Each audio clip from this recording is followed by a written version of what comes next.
বাংলায় ফের NRC notice আবার বিজেপি শাসিত অসম থেকে দিনহাটার পরে এবার ফালাকাটায় আতঙ্কে অঞ্জলি শীলের পরিবার আর এই নিয়েই বিজেপিকে নিশানা মমতা বন্দ্যোপাধ্যায়ের। রাজবংশী ভাই উত্তম এসো তো আমার কাছে, উত্তম এসো। থাকে কুচবিহারে 50 বছর ধরে, আসাম থেকে তাকে এনআরসি নোটিশ পাঠিয়েছে। বলুন একটা রাজবংশী ভাই কি অধিকার আছে বিজেপি গভর্নমেন্ট? জবাব দাও। মতুয়া ভাই বোনদের উপর অত্যাচার হচ্ছে, কি জবাব দেবে তার? কয়েকদিন আগে কোচবিহারের দিনহাটার বাসিন্দা উত্তম কুমার ব্রজবাসীকে এনআরসি নোটিশ ধরায় বিজেপি শাসিত অসম সরকার। এবার ফালাকাটার বাসিন্দা অঞ্জলি শীলের নামে এনআরসি নোটিশ। এর জেরে তৈরি হয়েছে আতঙ্ক। আলিপুরদুয়ারের একজনের কাছে, এও তপশিলি সম্ভবত, ফালাকাটা, কিন্তু চিঠিটা গেছে কুচবিহারে। বাংলার ব্যাপারে আসাম কি করে হস্তক্ষেপ করে? এটা শুধু আনএথিক্যালি নয়, আনকনস্টিটিউশনাল, ইললিগাল। বিজেপিকে বলবো নিজেদের চরকায় তেল দিন। ডিটেনশন ক্যাম্পে সবাইকে রেখে দিয়েছেন। এইভাবে যদি মনে করেন আপনারা দেশ চালাবেন, দেশটা কিন্তু বিভক্ত হয়ে যাবে। লিখেছেও পুরোটা আসামি ভাষায়।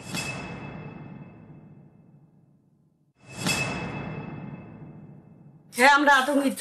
ওইটাই আমাদের টেনশন এখন, যে জিনিসটা কি করে হইলো, কোথা থেকে হইলো, আমরা কিছুই বুঝতে পারতেছি না। অঞ্জলি শীল ফালাকাটার জটেশ্বরের বাসিন্দা। তার নামে অসম সরকারের এনআরসি নোটিশ পাঠিয়েছে। এই নোটিশে দাবি করা হয়েছে অঞ্জলি শীল অবৈধভাবে ভারতের অসমে প্রবেশ করেছেন 1971-এর 25শে মার্চের পর অথবা 1966 সালের 1 জানুয়ারি থেকে 1971 সালের 24শে মার্চের মধ্যে।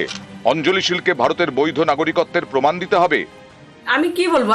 আমি কিছুই জানি না, আমি তো দেখি নাই, আমি জানি না, আমার কাছে কোনো প্রমাণ বা ডকুমেন্টস কিছু আসে নাই। হ্যাঁ, আমরা আতঙ্কিত। ওইটাই আমাদের টেনশন এখন, যে জিনিসটা কি করে হইলো, কোথা থেকে হইলো, আমরা কিছুই বুঝতে পারতেছি না। অঞ্জলি শীলের দাবি, তার বাবার বাড়ি অসমে। প্রায় 40 বছর আগে অসমেই তার বিয়ে হয়। স্বামীও অসমেই থাকতেন। বিয়ের পর অসম থেকে আলিপুরদুয়ারের ফালাকাটায় চলে আসেন। আমরা এখানে আসছি 30-40 বছর তো প্রায় হয়েই গেল। আমার স্বামীর বাড়ি ছিল আসাম, ওখানে বিয়ে হয়েছে। ওখানে বিয়ে হওয়ার পরে এইখানেই কাজ করতো আগে। তো বিয়ের পরে 2 বছর ওইখানে ছিলাম, তারপরে থেকেই আমরা এখানে চলে আসছি। আমার বাবার বাড়ি Assam. National register of citizens, জাতীয় নাগরিক পঞ্জি, ভারতে একমাত্র অসমেই চালু এনআরসি। বিরোধীরা বারবার দাবি করেছে এনআরসি সিএএ করে বিভাজনের রাজনীতি করতে চায় বিজেপি। এই এনআরসির সবচেয়ে বেশি বিরোধিতা হয়েছে পশ্চিমবঙ্গে। সেই বাংলাতেই ফের এনআরসি নোটিশ। দিনহাটার পরে ফালাকাটা। এবারও এনআরসি নোটিশ পাঠিয়েছে বিজেপি শাসিত অসম সরকার। এখানে অঞ্জলি শীলের ঠিকানা লেখা হয়েছে ফালাকাটার জটেশ্বর, জেলা কোচবিহার। কিন্তু ফালাকাটা আলিপুরদুয়ার জেলায়, কোচবিহারে নয়।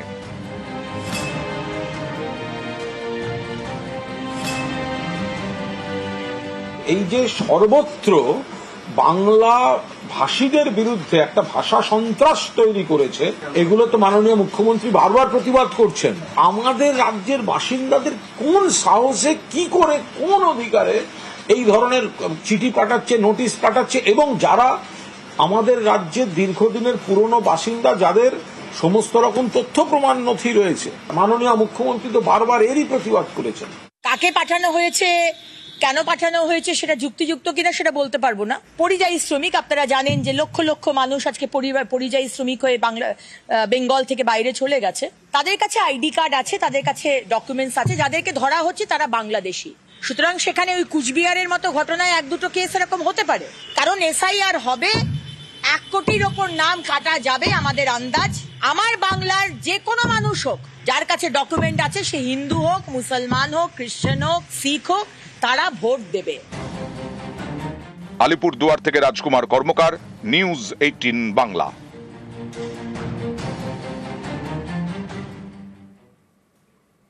বাংলা বললেই বাংলাদেশি তকমা। রাজ্যকে চিঠি হরিয়ানা সরকারের 52 জনের তালিকা যাচাইয়ের চিঠি। জেলা ধরে ধরে নামের তালিকা। বাঙালি হেনস্থায় ফের সরব মুখ্যমন্ত্রী। বাংলা দখলে বিজেপির ষড়যন্ত্র বলে অভিযোগ। বাংলাদেশ সাসপেক্ট করে আজকে আবার একটা চিঠি এসেছে হরিয়ানার গুরগাঁও থেকে, ডাবল ইঞ্জিন সরকার। সেখানে অনেকগুলো নাম দিয়ে বলা হচ্ছে in all district Kolkata, district collector মানে ডিএমদের কাছে, মালদা জেলা, দক্ষিণ দিনাজপুর জেলা, উত্তর দিনাজপুর জেলা, নদিয়া জেলা, মুর্শিদাবাদ জেলা, কুচবিহার জেলা, উত্তর 24 পরগনা জেলা এবং এসপিকেও বলা হয়েছে যে নামগুলো সব ভেরিফাই করে ইমিডিয়েট আমাদের জানাও এমএইচ এর গাইডলাইন্স অনুযায়ী। নাম আছে 52 জনের। এরা কি চাইছে, বাংলাটাকে দখল করতে নাকি? মানে গায়ের জোরে বাংলা রাজ্যটাকে উঠিয়ে দিতে? ভাষা সন্ত্রাস চলছে, মানুষের উপর অত্যাচার সন্ত্রাস চলছে। এবার প্রত্যেকটা জেলা চুনকে চুনকে বেছে বেছে জেলার মানুষদের যাতে সংকটে ফেলা যায়। আমি সবাইকে বলবো কেউ ভয় পাবেন না, আমরা আমাদের কাজ আমাদের মতো করব। মানুষকে রক্ষা করা আমাদের দায়িত্ব এবং কর্তব্য। এই সব করে ভোটার লিস্ট থেকে নাম বাদ দিয়ে বিজেপি যদি মনে করেন মহারাষ্ট্র দিল্লির মতো বাংলায় জিতবেন, তাহলে ভুল করছেন। বাংলা ভাষার উপর আক্রমণের অভিযোগের সরব মমতা বন্দ্যোপাধ্যায়। সংসদে বাংলায় বলা নিয়ে ফের সওয়াল তৃণমূল সাংসদ দেবের। পার্লামেন্টে আমার মনে হয় কি অন্য রাজ্যের লোকেরা তাদের ভাষায় কথা বলে, আর আমরা সেটা ট্রান্সলেটর নিয়ে কানে হেডফোন দিয়ে শুনি কি উনি ভদ্রলোক কি বলছেন, কি সমস্যা ওনার। এবারে আমার মনে হয় আমি কেন আমার ভাষায় বলবো না, মানে আমাকে অনেকেই তখন ট্রোল করা হয়েছিল দেব ইংলিশ পারে না, কেন বাংলার নাম নষ্ট করে দিয়েছে। মানে বেশ করেছি বাংলায় বলেছে, 1000বার বলবো বাংলায়, নট বিকজ দেখানোর জন্য বা কিছু, বাট আমার ভালো লাগে। মানে আমার কোথাও যেন মনে হয় কি আর আমি তো রিপ্রেজেন্টিং বেঙ্গল, ঘাটালের সমস্যা যখন বলছি তারা বাংলা বুঝতে পারে, তাদের কথা যে আমি বলছি, আমি পার্লামেন্টে কোনো এমপি কে শোনানোর জন্য বলছি না, তারা যেন বুঝতে পারে কি আমি তাদের কথা বলছি অ্যাকচুয়ালি। মহারাষ্ট্রে ভাষা সন্ত্রাস, মারাঠি না বলায় বিহার পাঠানোর হুমকি। বিজেপি শাসিত রাজ্যে ভাষা সন্ত্রাস, মহিলা ব্যবসায়ীকে হুমকি দিচ্ছেন কারা? 2 পুরুষ। হুমকির তীব্র প্রতিবাদ মহিলা। मी मराठीत बोलणार, मराठी बोलणार, मी मराठी शिकणार, जय महाराष्ट्र बोल. महाराष्ट्र बोल, महाराष्ट्र क्यों काय आम्हाला मराठी नाही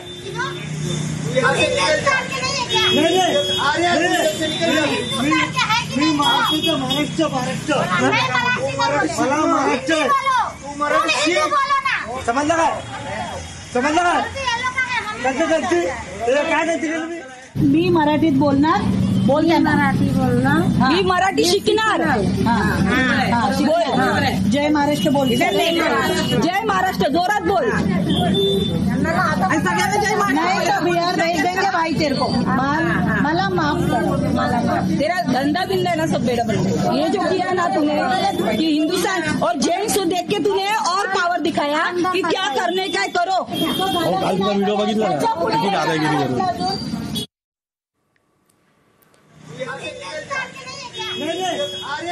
ফের হিন্দিতে কথা বলায় মহিলাকে হুমকি, ব্যবসায়ীর দোকানে হানা একদল মহিলার। মারাঠিতে কথা বলতে চাপ দেওয়া হয় মহিলাদের, মারাঠিতে কথা না বললে বিহারে পাঠানো হবে এমনটাই হুমকি দেওয়া হচ্ছে। মারাঠিতে কথা বলতে মহিলাকে হুমকি, আর এই ঘটনার নিন্দা মহারাষ্ট্রের মন্ত্রী গিরিশ মহাজনের। निश्चित रूप से मराठी हमारी मातृभाषा है, हमारी प्रायोरिटी मराठी को ही है, लेकिन हम आने वाले कोई भी भारतीय आप तो मराठी में बात करें यहाँ पे, नहीं तो हम उसको मारपीट करेंगे या रहने नहीं देंगे। तो मुझे लगता है ये भी हमारे राज्य के लिए ठीक बात नहीं है। अभी हम लोग भी बाहर जाते हैं, अगर कोई कहेगा तमिल में बात करो तो हम क्या कर सकते हैं, कोई बोलेगा मद्रासी में बात करो तो हम क्या कर सकते हैं, कोई बोले बंगाली में बात करो यहाँ पे, तो ये नहीं हो सकता है। अपनी अपनी भाषा जो है वो हमें प्रिय है, प्राउड है हमें उसके ऊपर, लेकिन इस तरह से इस तरह का रवैया मुझे भी ठीक नहीं लगता है। মহিলাকে মারাঠি বলতে চাপ, ঘটনার নিন্দায় মহারাষ্ট্রের রাজ্যপাল। Seeing in the paper that if you don't speak Marathi, then you will be beaten up. This has happened in Tamil Nadu also. And I was coming on the highway, some people were beating somebody else. I asked them, what is the problem? Then the hotel owner explained to me, they don't know Tamil. So the other fellows were trying to beat them. You should speak only in Tamil. If we spread this type of hatred, then which investor will come? No industry will come. In the long run, we are doing harm to the Maharashtra. We should not do something for a petty political gain on some day. We should be proud of our mother tongue. There is no compromise on that. That doesn't mean we should get somebody's mother tongue. No. So we should have the tolerance. 26-এর ভোটে কি খড়গপুর সদর থেকে লড়বেন দিলীপ ঘোষ? দিলীপের কথাতেই এই নিয়ে তৈরি হয়েছে জল্পনা। 26-এ কি খড়গপুরে আপনি প্রার্থী হতে চান? দল আমাকে যা বলেছে এটা আমি করেছি। আমি চাই না দলের কাছে কিছু, দল আমার কাছে কিছু চায় না, আমার দেওয়ার কিছু নেই। তোমরা যদি বলো চেষ্টা করব।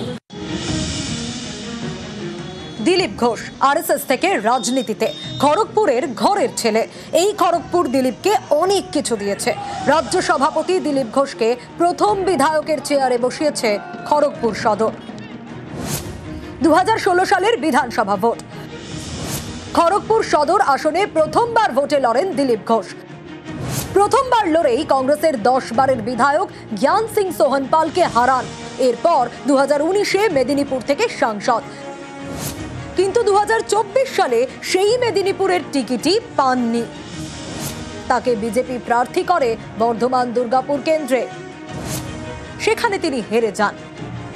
বিজেপির অনেকেই মনে করেন দিলীপ ঘোষকে মেদিনীপুরে দাঁড় করালে হয়তো ফল অন্য রকম হতো। সামনে এবার বিধানসভা ভোট, এবার খড়গপুরে পদ্ম হাতে কে? 26-এ কি খড়গপুরে আপনি প্রার্থী হতে চান? দল আমাকে যা বলেছে এটা আমি করেছি। আমি চাই না দলের কাছে কিছু, দল আমার কাছে কিছু চায় না, আমার দেওয়ার কিছু নেই। তোমরা যদি বলো চেষ্টা করব। এখনো প্রতি মাসে কয়েকদিন খড়গপুরে গিয়ে থাকেন দিলীপ ঘোষ। নানা কর্মসূচি করেন। খড়গপুরের মাটি তাকে চেনে নেতা হিসেবে, চেনে কর্মী হিসেবে। দিলীপ ঘোষ বিজেপিতে থাকবেন নাকি তৃণমূলে যাবেন, এ নিয়ে সম্প্রতি জোর চর্চা শুরু হয়। দিলীপের মন্তব্যে জল্পনা আরও বাড়ে। 21শে জুলাই বড় চমক, তাহলে কি এবার ওই 21শে জুলাইয়ের মঞ্চে আপনাকে দেখা যাবে? কোনো না কোনো মঞ্চে তো আমি থাকবোই 21 তারিখ। দিলীপ ঘোষ একথা বললেও 21শে জুলাই কোনো চমক দেখা যায়নি, বরং খড়গপুরে দাঁড়িয়ে কর্মীদের আশ্বস্ত করেন দিলীপ। কর্মীদের বিভ্রান্ত করেছিল দিলীপ ঘোষ টিএমসিতে যাবে, যারা বলেছিল তারা ডিম ভাত খাওয়া। জোরে রাখুন, রক্ত দিয়ে ঘাম দিয়ে পার্টি দাঁড় করিয়েছি।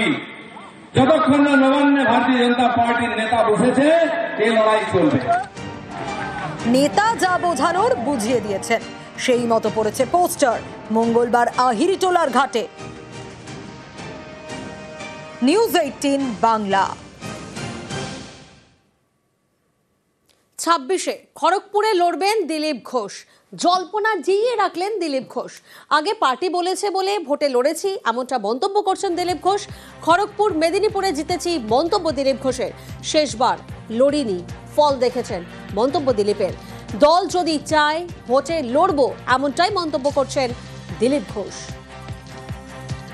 পার্টি আমাকে 3 বার ক্যান্ডিডেট করেছে, আমি কখনো টিকিটও চাইনি, পদও চাইনি।